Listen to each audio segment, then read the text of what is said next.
Hello प्यारे बच्चों, अब जैसा कि चैप्टर तत्वों का वर्गीकरण एवं गुणधर्मों की आवर्तीता के फर्स्ट वीडियो लेक्चर में हम लोगों ने तत्वों के वर्गीकरण तथा दीर्घाकार आवर्त सारणी के बारे में विस्तार से चर्चा किया था। आज इसी क्रम में आगे बढ़ते हुए हम लोग तत्वों के गुणधर्मों में आवर्तीता के बारे में अध्ययन करेंगे। दरअसल तत्वों के ऐसे गुण जिनमें किसी आवर्त में बाईं ओर से दाईं ओर चलने पर तथा वर्ग में ऊपर से नीचे की ओर चलने पर क्रमिक रूप से परिवर्तन होता है, उन्हें हम लोग आवर्ती गुण कह देते हैं। और उनके गुणों में क्रमिक जो परिवर्तन होता है उसी को गुणधर्मों में आवर्तीता कहा जाता है। तो आइए इसी क्रम में आगे बढ़ते हुए सर्वप्रथम हम लोग तत्वों के प्रमुख आवर्ती गुण परमाणु त्रिज्या मतलब एटॉमिक रेडियस या परमाणु आकार के बारे में अध्ययन करते हैं। तो आइए हम देखते हैं कि परमाणु त्रिज्या क्या होती है तथा किसी आवर्त में या वर्ग में इसके मान में किस प्रकार परिवर्तन होता है। तो दरअसल अगर परमाणु त्रिज्या की बात की जाए तो कहा जाता है कि किसी परमाणु के नाभिक तथा उसके अंतिम कोश के इलेक्ट्रॉन, परमाणु जैसा कि हम लोग जानते हैं कि अति सूक्ष्म गोलाकार विद्युत उदासीन कण होता है, तो किसी परमाणु के बीच में जो नाभिक है उस नाभिक के केंद्र और अंतिम कोश के इलेक्ट्रॉन के बीच की जो दूरी होती है उसे भी परमाणु त्रिज्या कहा जाता है। किंतु व्यवहार में परमाणु त्रिज्या का प्रयोगों द्वारा इस प्रकार निर्धारण संभव नहीं है। उसके पीछे दो कारण हैं। एक कारण तो ये कि परमाणु की त्रिज्या बहुत छोटी होती है, लगभग 10 की घात -10 मीटर की रेंज में परमाणु त्रिज्या का मान होता है, बहुत सूक्ष्म होता है परमाणु त्रिज्या। दूसरी वजह, परमाणु में नाभिक के चारों ओर जो इलेक्ट्रॉन अभ्र है, जो इलेक्ट्रॉन क्लाउड होता है, उसकी कोई स्पष्ट सीमा निर्धारित नहीं होती है। दरअसल में आज आधुनिक परमाणु मॉडल या तरंग यांत्रिकी मॉडल के हिसाब से भी हम जानते हैं कि इलेक्ट्रॉन तरंग के गुण दिखाता है, मतलब इलेक्ट्रॉन का पाथ कुछ इस तरह होता है। अतः परमाणु त्रिज्या का सही निर्धारण प्रयोगों द्वारा इस प्रकार से संभव नहीं है। तब परमाणु त्रिज्या के बारे में कैसे जानकारी की जाती है? तो उसके लिए दरअसल में जो सहसंयोजक त्रिज्या होती है या धातु तत्वों में जो धात्विक त्रिज्या होती है या उत्कृष्ट गैस तत्व, अक्रिय गैस तत्व जो प्राय रासायनिक बंध नहीं बनाते हैं, उनकी जो वान डेर वाल्स त्रिज्या होती है उसी को परमाणु त्रिज्या यानी एटॉमिक रेडियस कंसीडर कर लिया जाता है। अब अगर सहसंयोजक त्रिज्या की हम बात करें तो दरअसल में दो ऐसे परमाणु जो आपस में एकल बंध द्वारा, सिंगल कोवलेंट बॉन्ड द्वारा, एकल सहसंयोजक बंध द्वारा जुड़े हो, तो ऐसे परमाणुओं के नाभिकों के बीच की जो आधी दूरी है उसे ही सहसंयोजक त्रिज्या कहा जाता है। मतलब एकल सहसंयोजक बंध द्वारा जुड़े हुए दो परमाणु नाभिकों के बीच की आधी दूरी को सहसंयोजक त्रिज्या कहते हैं। इसी प्रकार अगर धात्विक त्रिज्या की बात करें तो कहा जाता है कि किसी क्रिस्टलीय ठोस में दो निकटतम परमाणु नाभिकों के बीच की दूरी को धात्विक त्रिज्या कहा जाता है। अब उत्कृष्ट गैस तत्व, अक्रिय गैस तत्व, ये जो 18वें वर्ग के जो तत्व हैं, helium, neon, argon, krypton, xenon, radon, जैसा कि हम जानते हैं कि ये प्रायः सामान्य परिस्थिति में रासायनिक रूप से निष्क्रिय होते हैं, ये आपस में रासायनिक बंध नहीं बनाते हैं, तो इनकी सहसंयोजक त्रिज्या निर्धारित नहीं की जा सकती। ऐसी दशा में इनकी वान डेर वाल्स त्रिज्या ज्ञात की जाती है और वान डेर वाल्स त्रिज्या का मान सहसंयोजक त्रिज्या तथा धात्विक त्रिज्या दोनों की तुलना में अधिक होता है। तो अब मैं समझता हूं परमाणु त्रिज्या आपको क्लियर हो गया होगा। चलिए अब हम देखते हैं कि किस प्रकार से किसी आवर्त में बाईं ओर से दाईं ओर चलने पर या वर्ग में ऊपर से नीचे की ओर चलने पर परमाणु त्रिज्या के मान में परिवर्तन होता है।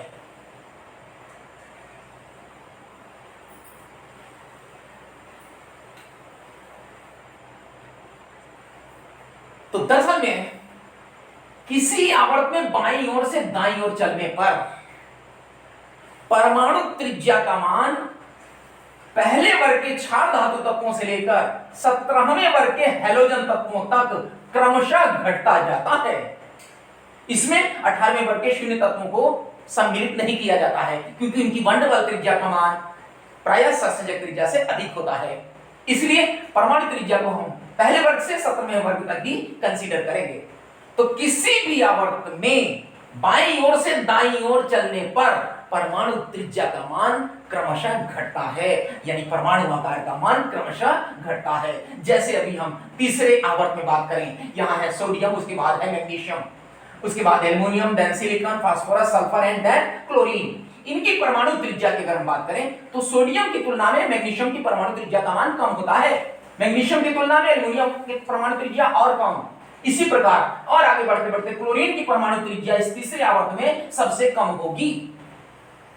मतलब आवर्त सारणी में स्थिति देख करके हम लोग तत्वों की परमाणु त्रिज्या या परमाणु आकार का अनुमान लगा सकते हैं कि तुलनात्मक रूप में कौन परमाणु बड़ा होगा, कौन छोटा होगा। तो आवर्त में परमाणु त्रिज्या का मान क्रमशः घटता है, जबकि वर्ग में ऊपर से नीचे की ओर चलने पर परमाणु त्रिज्या का मान क्रमशः बढ़ता है। मतलब आवर्त में अगर हम बात करें तो परमाणु त्रिज्या का मान क्रमशः घटता है, और अगर वर्ग या ग्रुप में बात करें तो इसमें परमाणु त्रिज्या का मान क्रमशः बढ़ता है। अब किसी आवर्त में परमाणु त्रिज्या का मान क्रमशः घटता है, तो क्यों घटता है, इस पर अगर हम गौर करें तो इसको उदाहरण की मदद से समझें। जैसे तीसरा आवर्त हम ले लेते हैं, तो सोडियम परमाणु ले लेंगे और इधर क्लोरीन ले लें, तो सोडियम के परमाणु के नाभिक में प्रोटॉन की संख्या होगी 11, परमाणु क्रमांक 11 होता है सोडियम का। अब इसके कोशों में इलेक्ट्रॉन, तो पहले कोश में 2 इलेक्ट्रॉन, दूसरे कोश में 8 इलेक्ट्रॉन, तीसरे कोश में 1 इलेक्ट्रॉन। इसी क्रम में मैग्नीशियम का परमाणु क्रमांक 12, तो उसके नाभिक में प्रोटॉन 12 होंगे। आगे बढ़ेंगे, क्लोरीन की अगर हम बात करें 17वें वर्ग में तीसरे आवर्त में जो तत्व है लास्ट में वो है क्लोरीन, तो क्लोरीन का परमाणु क्रमांक होता है 17, मतलब इसके नाभिक में 17 प्रोटॉन होंगे। पहले कोश में इसमें 2 इलेक्ट्रॉन, दूसरे कोश में इसमें 8 इलेक्ट्रॉन और तीसरे कोश में 7 इलेक्ट्रॉन। हम जानते हैं प्रोटॉनों पर धनावेश और इलेक्ट्रॉनों पर ऋणावेश नेगेटिव चार्ज होता है, और आप जानते हैं विपरीत आवेशों के बीच में आकर्षण बल लगता है। तो यहाँ पर 11 प्लस और टोटल 11 माइनस, इनके बीच आकर्षण बल लग रहा है। यहाँ पर 17 प्लस और 17 माइनस, यहाँ पर भी आकर्षण बल लग रहा है। तो यहाँ पर चूंकि प्लस और माइनस ज्यादा है तो इनके बीच लगने वाले आकर्षण बल का मान भी ज्यादा होगा। तो कहने का आशय यह है कि जब आकर्षण बल का मान ज्यादा होगा तो कोश नाभिक की ओर खिंच जाएगा, मतलब परमाणु की त्रिज्या का मान या परमाणु आकार का मान घट जाएगा, कम हो जाएगा। तो जैसे जैसे किसी आवर्त में बाईं ओर से हम दाईं ओर आगे बढ़ते हैं, लेफ्ट से राइट मूव करते हैं, तत्वों का परमाणु क्रमांक बढ़ता जाता है, मतलब उनके नाभिक में धनावेशित प्रोटॉन की संख्या बढ़ती जाती है और कोश में ऋणावेशित इलेक्ट्रॉन की संख्या बढ़ती जाती है। परिणाम स्वरूप उनके बीच लगने वाले आकर्षण बल का मान बढ़ता जाता है, जिसके कारण परमाणु त्रिज्या का मान क्रमशः घटता जाता है, परमाणु धीरे धीरे श्रिंक होता जाता है, छोटा होता जाता है। क्लियर हो गया? अब वर्ग में ऊपर से नीचे को चलने पर परमाणु त्रिज्या का मान क्यों बढ़ता है उसको जरा देखें। दरअसल अगर हम किसी वर्ग में लें तो इसकी उदाहरण, जैसे सपोज करिए पहला वर्ग ले लें, तो इसमें ऊपर हाइड्रोजन है, उसके बाद लिथियम, सोडियम, पोटेशियम, तो इसमें 2-3 तत्वों को देखें, अपने आप क्लियर हो जाएगा। जैसे हाइड्रोजन का अगर देखें तो हाइड्रोजन के नाभिक में एक प्रोटॉन होता है परमाणु क्रमांक 1 और उसकी कोश में 1 इलेक्ट्रॉन होगा। उसके नीचे है लिथियम, लिथियम में परमाणु क्रमांक 3 होता है, तो प्रोटॉन 3 हो जाएंगे, पहले कोश में 2 इलेक्ट्रॉन और दूसरे कोश में 1 इलेक्ट्रॉन। इसी प्रकार इसके नीचे अगर चलेंगे तो उसके नीचे सोडियम है, तो सोडियम की अगर हम बात करें तो उसका परमाणु क्रमांक अभी हमने देखा 11 होता है। पहले कोश में 2 इलेक्ट्रॉन, दूसरे कोश में 8 इलेक्ट्रॉन और तीसरे कोश में 1 इलेक्ट्रॉन। तो हम क्या देख रहे हैं ऊपर से नीचे चलने पर कि जैसे जैसे ऊपर से नीचे को चलते हैं हर नए तत्व के साथ एक नया कोश जुड़ जाता है। हाइड्रोजन में केवल 1 कोश है, लिथियम में 2 कोश है, सोडियम में 3 कोश है, इसी तरह पोटेशियम में 4 कोश, रुबिडियम में 5 कोश। हर अगले तत्व के साथ एक नया कोश जुड़ जा रहा है और कोश की नाभिक से दूरी अधिक होने के कारण परमाणु त्रिज्या का मान या परमाणु आकार का मान बढ़ जाता है। तो क्लियर हो गया एकदम। इसको बखूबी ध्यान रखिएगा क्योंकि अन्य जो भी आवर्ती गुण अभी हम पढ़ेंगे वो सब इसी परमाणु त्रिज्या पर आधारित रहते हैं। कहा जाता है एक ऐसा देश सब सधे। तो एक ये ध्यान रखिए कि आवर्त में परमाणु त्रिज्या का मान क्रमशः घटता है और वर्ग में परमाणु त्रिज्या का मान क्रमशः बढ़ता है। बाकी सब अपने आप याद हो जाएंगे। क्लियर? चलिए अब हम आगे बढ़ते हैं। आइए इसी क्रम में हम लोग अब आयनिक त्रिज्या की बात करते हैं। अब जैसा कि हम लोग जानते हैं परमाणु उदासीन होता है, मतलब परमाणु के नाभिक में जितने प्रोटॉन होते हैं उसके कोश में कुल उतने ही ऋणावेशित इलेक्ट्रॉन होते हैं। लेकिन जब किसी परमाणु में से मान लीजिए इलेक्ट्रॉन निकल जाए तो ऐसी दशा में परमाणु पर धनावेश आ जाता है, पॉजिटिव चार्ज आ जाता है, परमाणु धनावेशित आयन में बदल जाता है, उसे धनायन या कैटायन कहते हैं। यानी जब किसी परमाणु में से इलेक्ट्रॉन निकल जाता है तो धनायन कहलाता है, और जब किसी परमाणु में बाहर से इलेक्ट्रॉन डाल दिया जाए वो ऋणावेशित हो जाता है। उस ऋणावेशित परमाणु को ही हम लोग ऋणायन यानी एनायन कह देते हैं। अब जैसे सोडियम है, सोडियम का परमाणु क्रमांक 11 होता है। अगर इसका इलेक्ट्रॉनिक विन्यास देखें तो 2 8 है, लेकिन एक इलेक्ट्रॉन सपोज करिए इसका निकल जाए तो ऐसी दशा में परमाणु क्रमांक तो 11 ही रहेगा, लेकिन अब 2 और 8 एक इलेक्ट्रॉन निकल गया तो ये हो गया, तो ये एक तरह से अब कैटायन में बदल जाएगा, क्योंकि प्लस के 11 हैं लेकिन माइनस के कुल कितने हैं? माइनस इलेक्ट्रॉन का मतलब माइनस यानी कि कुल 10 ही हैं, तो प्लस के 11 और माइनस के 10 यानी कि 1 प्लस चार्ज आ जाएगा इसके ऊपर। क्लियर?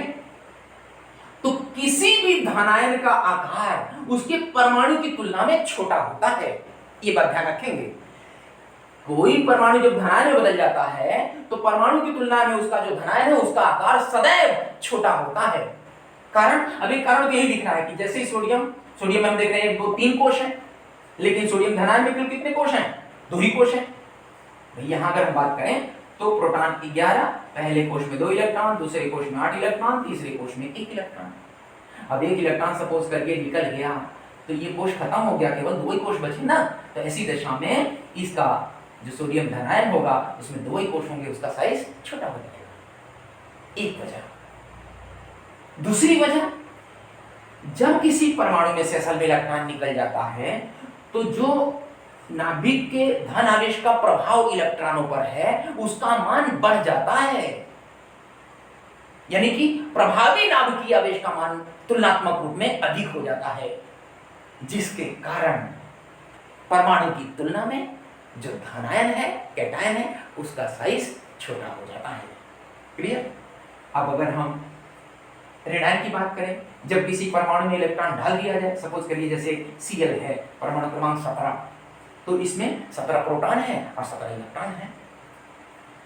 अब इसका 2 8 7, लेकिन Cl माइनस हो जाए तो परमाणु क्रमांक तो 17 ही रहेगा। अब Cl माइनस का मतलब इसमें कुल 18 इलेक्ट्रॉन हो गए हैं, 2 8 8 माइनस 1 का मतलब 1 इलेक्ट्रॉन किसी से लिया है तभी तो ऋणावेशित हुआ, तो अब इसका इलेक्ट्रॉनिक कॉन्फ़िगरेशन 2 8 8 हो जाएगा।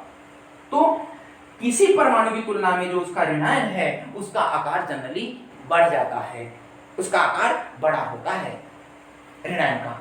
उसके पीछे वजह, तो दरअसल में जब इलेक्ट्रॉन हम किसी परमाणु में डाल देते हैं तो दरअसल में इलेक्ट्रॉन के बीच समान प्रकार का आवेश होने के कारण रिपल्शन होता है, एक दूसरे को दूर भगाते हैं, जिसके कारण परमाणु की तुलना में ऋणायन का आकार बढ़ जाता है। क्लियर?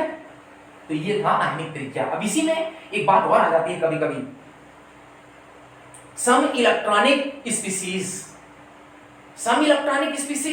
मतलब ऐसे परमाणु या आयन जिनमें इलेक्ट्रॉन की संख्या बराबर होती है उन्हें हम लोग सम इलेक्ट्रॉनिक स्पीशीज कह देते हैं। जैसे सपोज करिए अभी हम ऑक्साइड -2, इसी तरह से क्लोराइड -1, या इसी तरह से हम बात करें सोडियम +1 और मैग्नीशियम +2।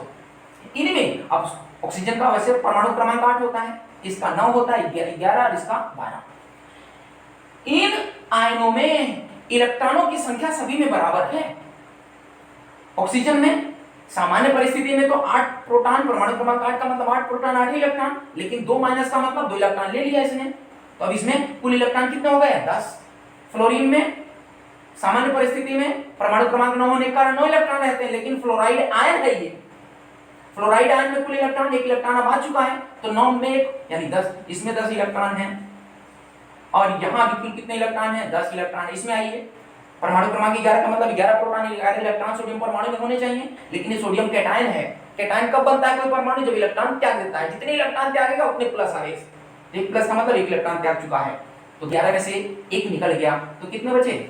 10 इलेक्ट्रॉन। यहाँ भी इस तरह मैग्नीशियम अगर हम देखें तो इस पर 2 प्लस का मतलब 2 इलेक्ट्रॉन इसमें से निकल चुके हैं। तो सामान्य स्थिति में मैग्नीशियम परमाणु में 12 रहते हैं, तो मैग्नीशियम धनायन में 12 में से 2 चले जाएंगे यानी 10 इलेक्ट्रॉन।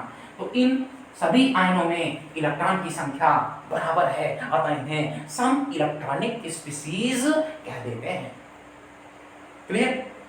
हमेशा ध्यान देंगे धनायन का आकार परमाणु की तुलना में छोटा होगा और किसी ऋणायन का आकार उसके परमाणु की तुलना में बड़ा होता है। क्लियर हो गया? चलिए अब हम अगले आवर्ती गुण की ओर बढ़ते हैं।